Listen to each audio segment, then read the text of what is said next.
Hey folks, welcome back to the shop. Today we're going to do 2.5 inch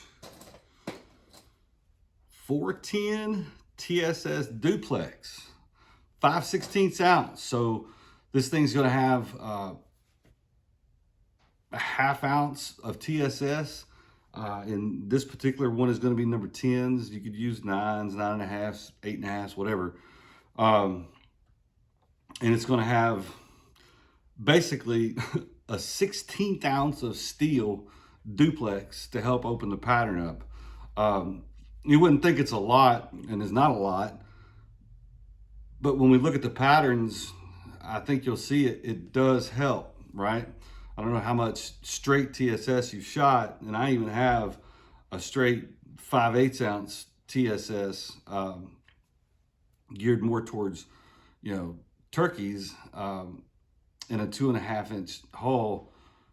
And there's other loads out there of straight TSS, and I know that people are even shooting larger than cylinder bore chokes, almost a blunderbuss. It's like 0.005 larger than what cylinder bore would be.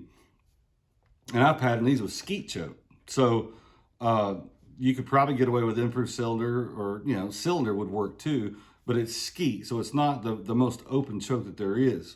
But anyway, let me get you on this side of the bench. We'll put this thing together, and then I did not get footage of shooting the patterns. I videoed it, but for whatever reason, I don't have it anymore. But I do have the patterns. So we'll take a look at the patterns and finish up the video normally. So come on back here and let's get this thing put together. All right, folks. So let's go over the components of what makes all this work. Basically, we're using Fiocchi hulls, right? So they're Fiocchi 2.5 inch hulls. These just happen to be new hulls. And look here, if you can see my little bit of hulls. No, I don't have any extra hulls. This is all I got. Everything else is once fired, but I need it for development and testing. I get a ton of emails. Hey man, can I get some of these hulls? Can I get some of these hulls? I would love to give them to you or even sell them to you, but I just don't have enough. But anyway, so Fiocchi hulls. Now, on my data, you'll see where it talks about Cheddite 209 primer. The primed new Fiocchi hulls and a fired Fiocchi with the Cheddite primer, it's basically going to end up being the same pressures. I've tested it over and over. You can look at other data online when the two primers are swapped out. It's basically the same, maybe 100 PSI one way or the other. So anyway, if you're shooting a once fired hull, it will have, this data could use a Cheddite or a Fiocchi 616 primer. Now, powder. I have two different loads for this recipe, basically. One utilizes hydrogen-based powders, both 110 and 296, okay? They're basically the same thing. They're substitutable. Again, the pressures won't differentiate by 50 PSI between the two. The other is an Alliant powder. This is kind of the unicorn now. I think a lot of Alliant powders are. Words on the street say they're not producing powder, then all of a sudden some of it will show up. So a lot of it could be rumor, a lot of it could be speculation, but guess what? I have data with this powder because I have some of it. Okay, now the wad. So the wad is just a TPS wad, right? It's a 410 TPS wad that has been cut and skived on the end to fit in this 2.5 inch hole, okay? And then I'm using number 10 TSS. I'm getting a little low on my TSS. And then also, I'm using number 5 steel shot in this recipe. You can use number 4. I haven't tried it with 6, but 4s and 5s I know work. So anyway, for YouTube purposes and to speed these videos up, I've got 3 holes that have already got the powder charge in them. And, you know, on a new hull, you don't need to utilize the press hardly at all to put the wad in. It just slides in. Now, I do like to go ahead and, you know, give them a little tap, little pressure in there so that wad gets seated in there nice and tight. Now, so for the TSS, we're looking at 218 grains. That's a ½ ounce. So I'm gonna get my scooper out here. And a ½ ounce is gonna go real quick with the scooper.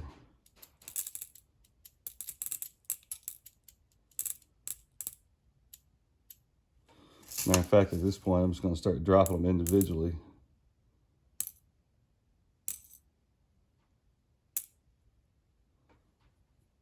And there we go. So 218.5. I don't know if you can see that.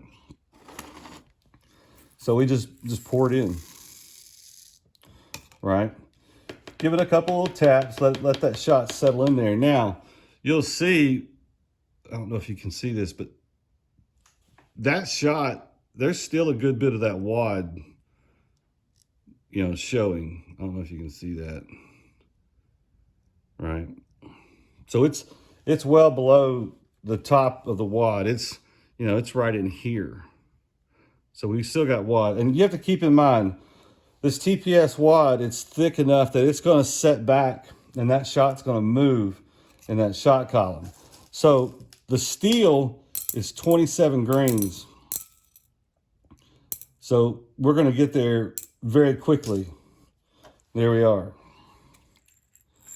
And then we pour that in there. Again, just give it a couple of taps, let it even out. So it's gonna be just at the top of that wad. And that's fine. We're not worried about that steel hurting our barrel. Now we go over here, and just like any other new hull, we're gonna come down with our crimp starter. I'm gonna hold it for, I don't know, 6, 8, 10 seconds. And sometimes I'll even, you know, rotate him and hold it.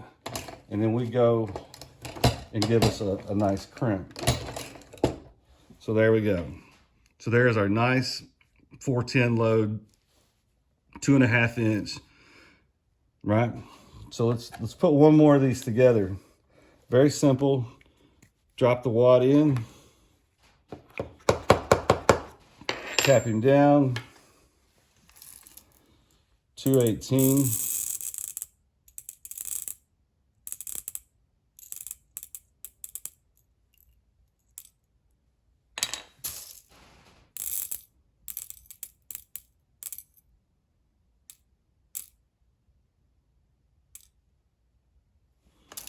All right.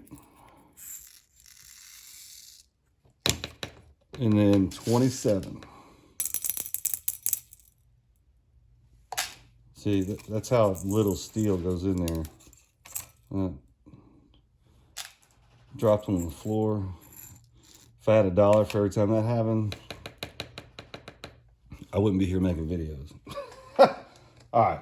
So again, hold it down. 6, 8, 10 seconds. Like I said, sometimes I'll give him a little spin.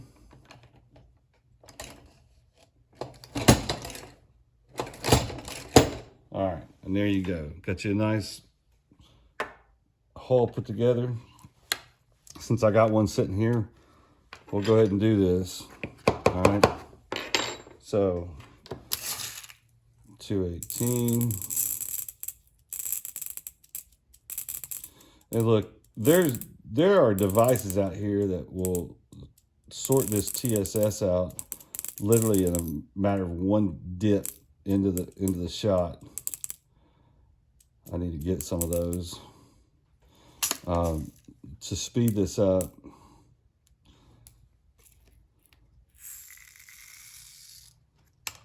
And actually, you can see my powder dispenser is basically full over here, and I don't know if you can see that, but it is, because I'm about to load up until all this shot is gone of 410s for my trip next week. Because we got a couple of holes But these birds, they like to come in tight, and teal seem to come in there. It's a real grassy type hole, and there you go.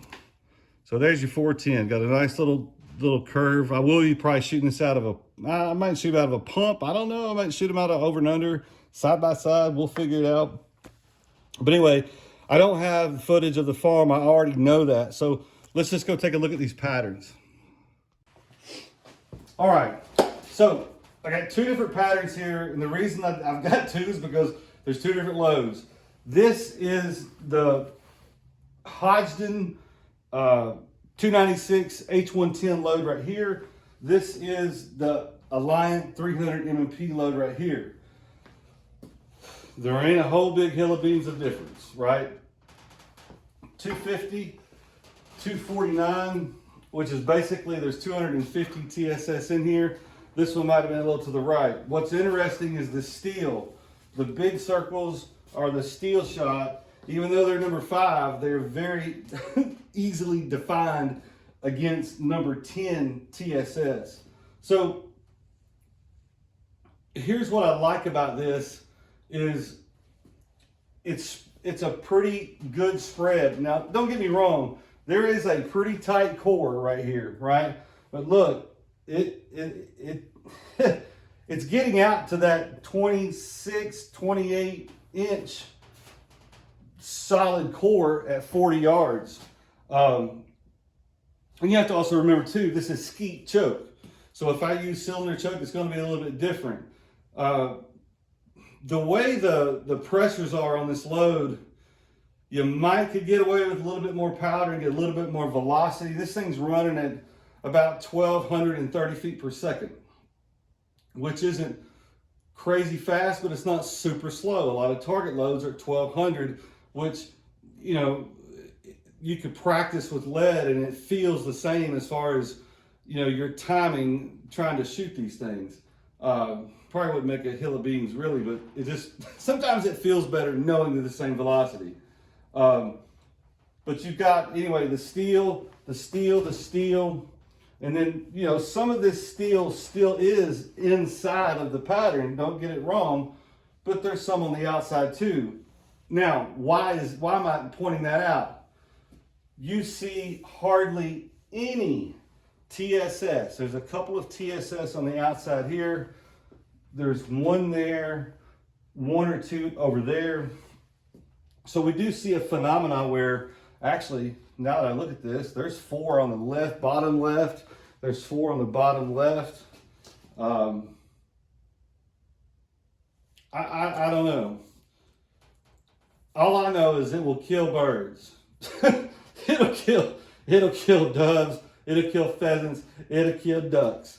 As a matter of fact, if you put some 8.5s or 8s in there, it'll smoke geese.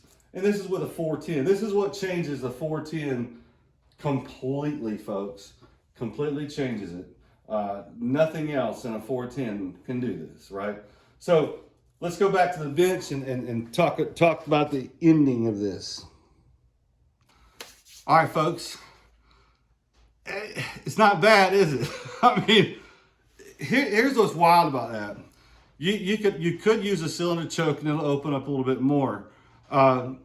It's not so tight that even at, say, 30 yards, you know, 20, 25 yards, if you hit that bird with the full brunt of that shot, yeah, you're going to mess him up. But I think that's going to happen with a lot of shot, especially steel. It chokes so tight, you know, initially. But anyway, I think people will realize that this is for, you know, anything at range, 30 and beyond, right? Because with a 410, we don't really have anything else except TSS that will allow us to go 30 and beyond. Bismuth might, but I don't think the density of pellets are in there. That's what changes the game with 410 with TSS, is how many pellets you can put in this thing. A half ounce is a lot, 250 pellets, right? So anyway, I need to probably send this in with a Winchester AA HS hull. I don't think it's going to be hardly any difference at all, or with a Cheddite.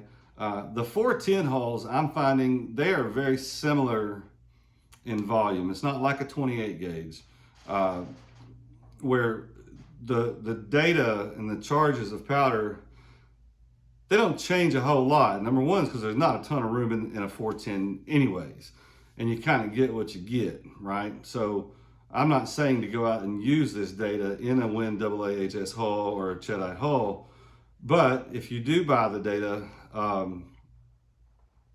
it'll give you a real good starting point or reference point, right? Now, velocity on this load is 1,227 feet per second. I think we talked about that. Pressure is 10,433. So you've got a little bit of, well, some pressure to work with, not tons. But anyway, if you're using this as like reference, right? But otherwise, load it up as is, shoot the mess out of it, and kill some stuff. I'm trying to think if there's anything else that I want to add to this. I think one of the big things too is a lot of people want to shoot half ounce, right? Because we all know a half ounce is enough TSS, whether it be 8.5, 9s, or 10s. So TSS is so dang expensive that even to go 5/8 or 9/6, whatever, it's still saving you money to use a half ounce. The problem with half ounce is it leaves room, even in a 2.5 inch hole with a cut TPS wad, there's still a bit of room in there. So your option is to throw some filler underneath of that shot, some type of card or cork or whatever, felt, and then, I don't know, to me that's just a pain in the butt trying to throw all that stuff in there. It's a pain in the butt enough already to have to trim and skive that wad. And if you don't know how or haven't done that, I have a video where it shows, the video is just trimming and throwing a Dremel through the end of that hole to taper the outside, right? So you can go back and take a look at that. But anyway, I don't like to put a bunch of cards and that kind of stuff in these loads. It's just time consuming. In the steel, yes, it's time consuming too. And yes, you got to put it in there, but it just goes right on top of the TSS. And it does help, from what I have seen, it helps open this stuff up a little bit versus just shooting straight TSS. I do know if you shoot straight TSS and you want it to open up, the faster you move it, the more it'll open up. But you're getting into higher pressures, and I don't know, I don't like to do that. And also you take a chance of burning through wads and damaging barrels and forcing cones and choke tubes and stuff like that. So anyway, you can get this data, and there's tons of data. You can go back through my channel here and look at some loads. There's lots and lots and lots of loads that I've never shown anybody on YouTube that are included in the all data or individually. You can buy this load individually for $5, like depending on what powder you want, and because I'll tell you right now, not many people have 300 MMP. The people that do have 300 MMP, boy, they've probably got a bunch of it, because they've got it. When they see it, they buy it. So they have it. The rest of us that wished we could get it, well, it's tough right now. Okay. Now, anyway, kind of a rant, but you can get individual data or you can get all the data. If you purchase all the data, right now it's $20. If I come up with loads down the road, and the 28 gauge folks will vouch for this, I typically sending out that data to the folks that purchased in the past. Unless it's some type of load that cost me $300 or $400 just to develop, right? Now I'm not talking about sending off and getting tested for $45 or $35. I'm talking about how many rounds it took to put this stuff together to get it right. You see what I'm saying? When you start duplexing bismuth and TSS, that gets expensive quick, developing it. So anyway, thank y'all for watching. I hope this didn't come out way too late for some of y'all, because I know that season's still in, and I know that because, well, I haven't even gone on my trip yet, and I'm leaving in a couple days. Matter of fact, I'm about to knock out these until I'm out of TSS on number 10 shot, which ain't gonna be but probably another 10 shell. So anyway, good luck for the rest of the year. This may be the last video I put out until I get back from Texas. If so, I will see you when I get back from Texas. Otherwise, I might see you before I go to Texas. Anyway, hit the subscribe button. If y'all haven't subscribed, subscribe, okay? It just helps the whole algorithm of the way this whole YouTube stuff shows up in your feed and the way other people see it. I know you don't care really about that, but it helps. All right. Thank y'all for watching, and we'll see you next time. Bye.